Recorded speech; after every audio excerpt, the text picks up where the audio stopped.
Okay, let's review functions just a little bit. Let's remember what this means.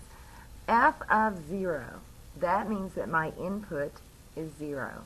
Now this function, what it says is I'm going to take my input, -2 times whatever my input is plus 5, right? Well, it just so happens this one we have a specific input, and it is 0. -2 times 0 is 0, plus 5 is 5. Now let's look at the next one. -2 is my input. The rule still says -2 times my input plus 5. -2 times -2 is 4, plus 5 gives me 9. Now, this looks a little bit different. Same thing though. It says that my input, -2 times my input plus 5. Well, really, that's just -2 times a plus 5. This same thing, -2 times my input plus 5. Just happens this time my input's a little bit bigger. It's a plus 1. Now we're just going to make it prettier, distribute, and combine your like terms. That's it. What you have just done is what is called a composition of functions. You combined this function, inserted it into another one, and made a new one. Composition of functions. It's combining more than one function to make a new one.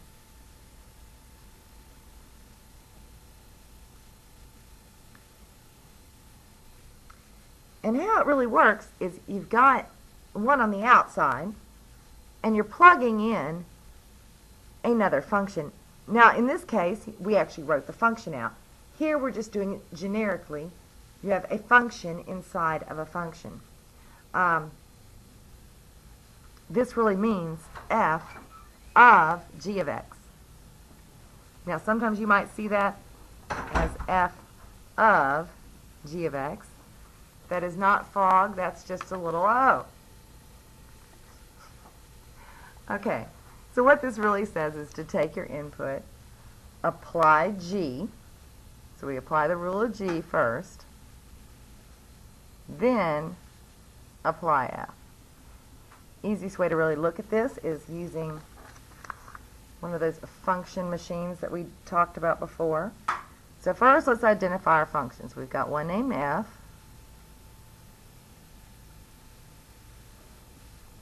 and we'll have another one over here named G.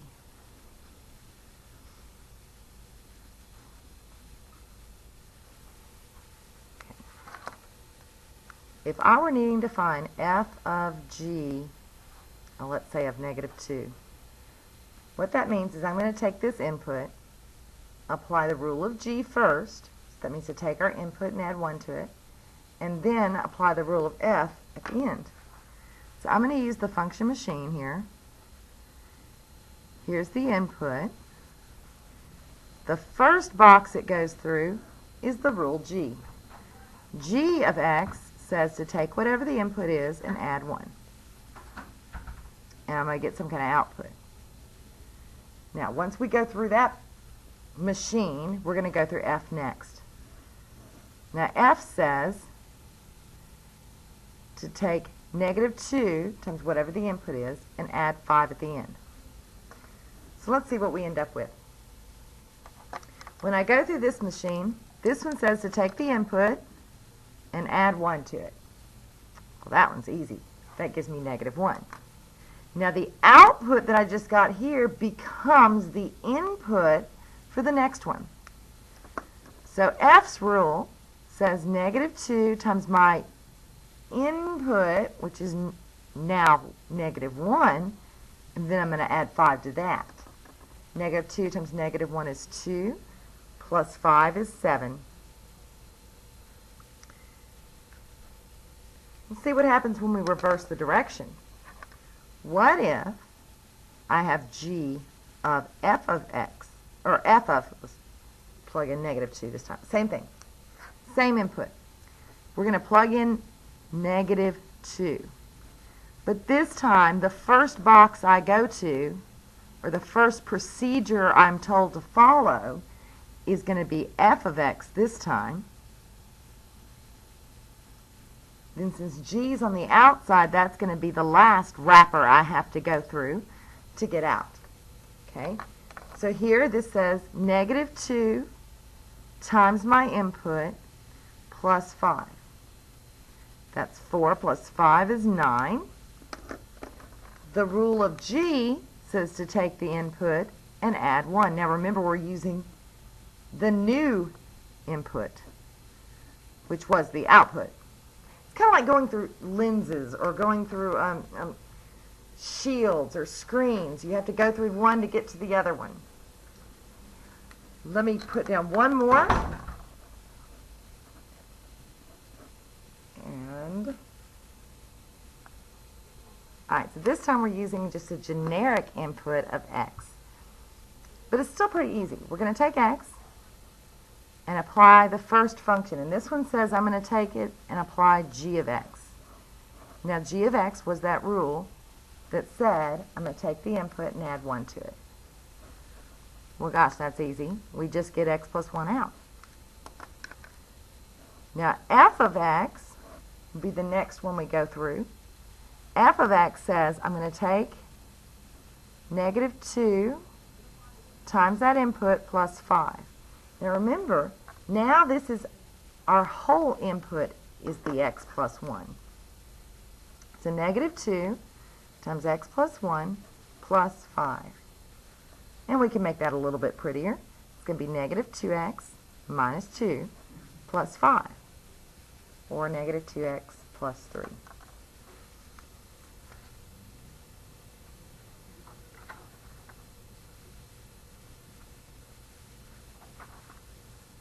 Now I'm going to skip around a little bit on the discovery worksheet just to cover some really important things. So I'm going to go to the second page of it if you're following along. And we're going to do the same type of things, but now we've got this f of x equals 3x squared plus 2 is our function. So f of 3. Now this goes back to the easier ones. Remember, that just means to plug in 3 as your input. So 3 of 3 squared plus 2 gives you 3 times 9 plus 2, or 29.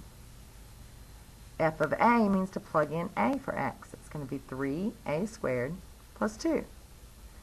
The reason I'm choosing to do these problems is really because of 6 and 8. I've noticed that people are having trouble remembering these rules, so I really wanted to go over this with you. Now this time we're plugging in all of a plus b.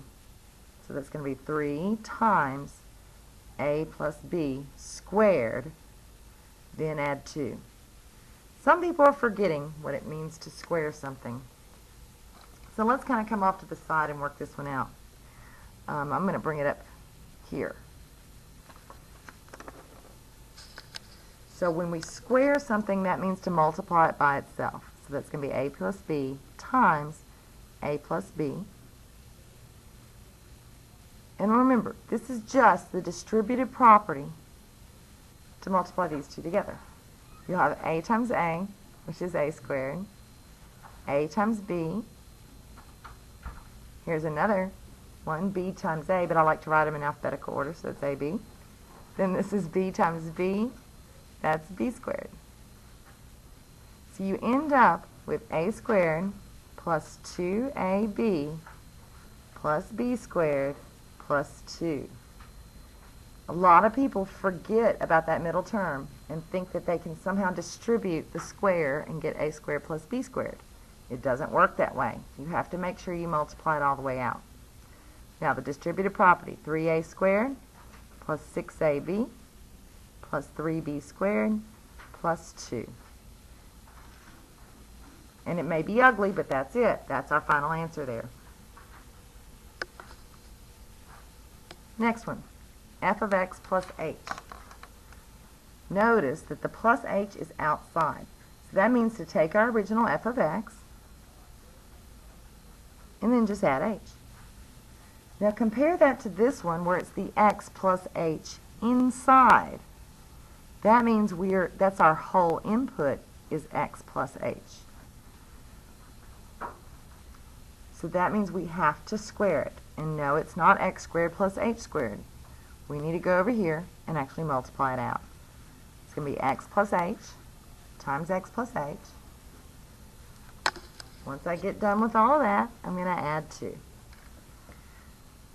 So again, very similar. X times x is going to be x squared, x times h times x, and then h times h. Combine like terms.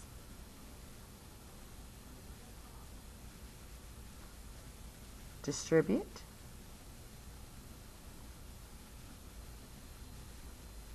And that's it. Now there is a huge reason why we're doing this.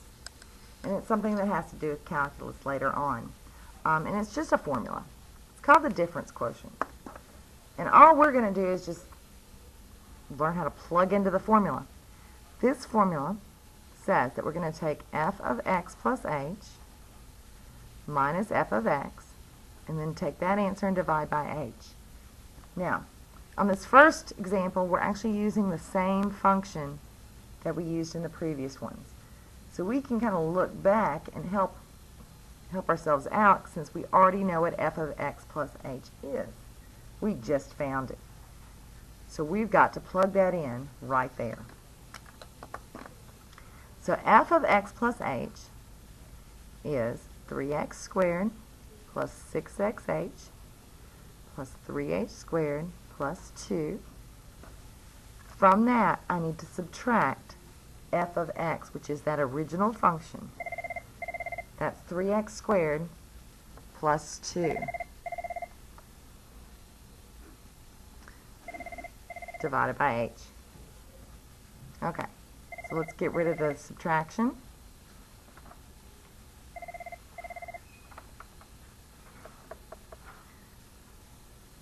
(3x squared plus 6h plus 3h squared plus 2). Then that's going to be negative 3x squared minus 2 all over h. Combine like terms. That one matches that one. Ooh, that one matches that one. And we just get 6xh plus 3h squared divided by h. Hey, each of those terms has an h in it, so we can actually divide. 6xh divided by h is 6x plus, that would be 3h.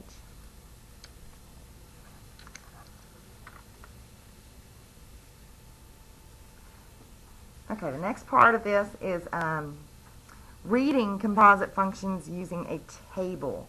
And this can get a little confusing, so I just want to make sure everybody follows this. Let me do the first one really detailed.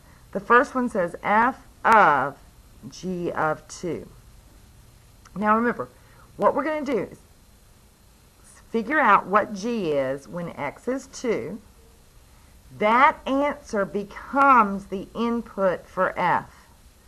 So I need to figure out what g is when x is 2. So I look at the table. Here's when x is 2. G, my output, is 5. That becomes the input for the next part. The next part says find f when x is 5. So when x is 5, I find f, and it gives me 3. So the next one switches it around. G of f of 2. So when x is 2, what is f?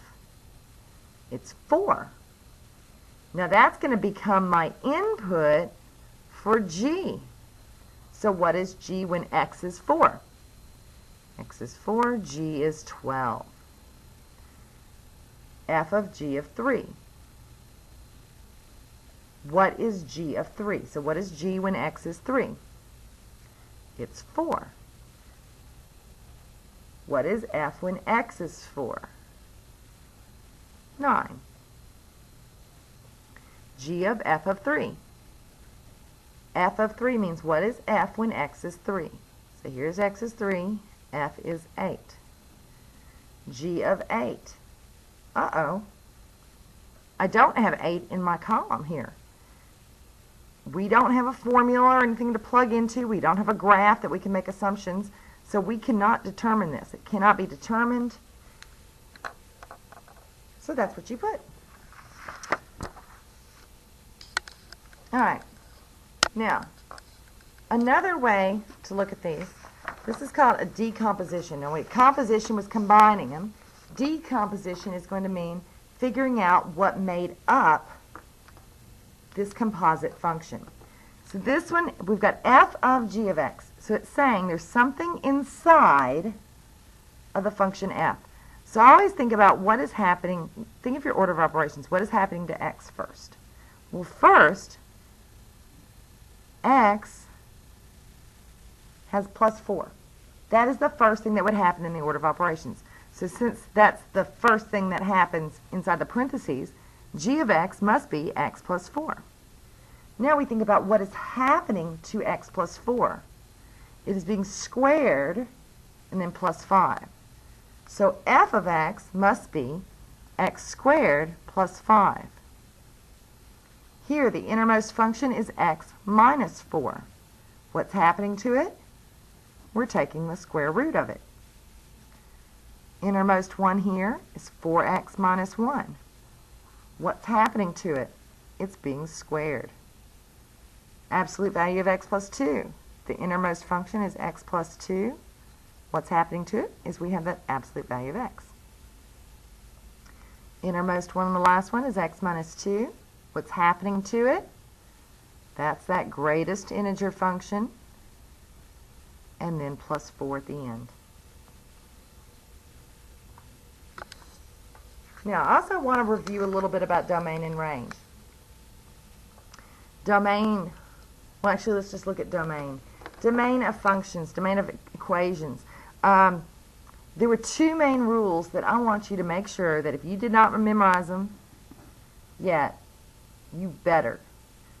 These are like the algebra laws from the gods. The first one is, thou shalt not divide by 0. Never, ever, ever divide by 0. The second part, in the real number world, we cannot take the square root of a negative number. So let's make it a thou shalt not. Take the square root.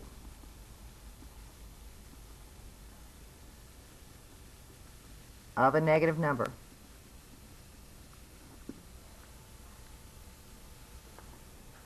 So I'm just going to do this part of it just to help review those rules. The square root of x minus 3. X minus 3 has to be positive. So that means it would have to be greater than or equal to 0. In other words, x would have to be greater than or equal to 3. When you look at this one, x plus 1, what would be the domain of x plus 1? Oh gosh, that's just all real numbers.